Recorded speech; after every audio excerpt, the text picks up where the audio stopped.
Yes, hello. Yan, for today's video, yan po, uwi po tayo ng San Luis, Pampanga. Ito po ang San Luis Park. Kitang-kita niyo naman po ang kagandahan yan, mga lords. Ayan, mga lords. Yan ang ating San Luis Park. Yan, puntahan niyo po yan sa may San Luis, Pampanga. Diyan po tayo lumaki. Sa bayan na yan, ayan, oh. Ang dami po mga nagtitinda dyan. Yan ang tinatawag nilang food trip sa may San Luis. Yan, paano pong pagkain yan. Abangan nyo po yan, ibablog po natin yan sa ating mga susunod na video.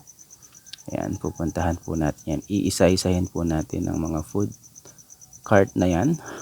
Ayan ang high school. Saan tayo nag-aral ng high school? Ito ang San Luis Market. Ayan po. Ayan, pauwi na po tayo dito. Nag-crave po ng ice cream si Bunso. Pabili sa kanya. Ayan, sabi niya M&M's daw po.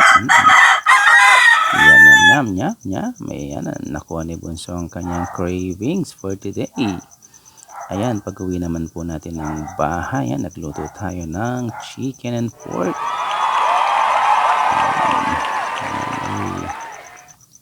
Pakukulin lang po natin yan. Singkot siya natin.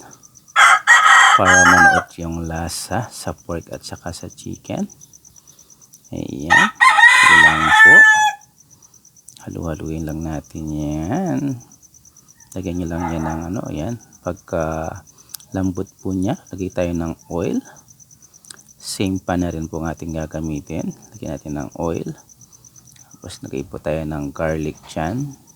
At onion.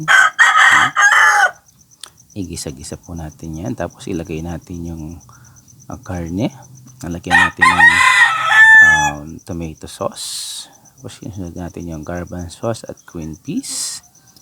Ayan. Tapos lagyan natin sa mga konting tubig. Lagyan natin yung siling verde. At tapos yan na. Yan na po ang ating finished product. Kanyaman na soyo. Pwede sa plato. Ayan, excited si Kuya Masyo magluto. Ganado yaso. Oy, nanggagawan mo kin, Kuya Masyo. Shout out. Ganado kang magluto. And thank you for watching. Hanggang sa muli nating video. Bye-bye.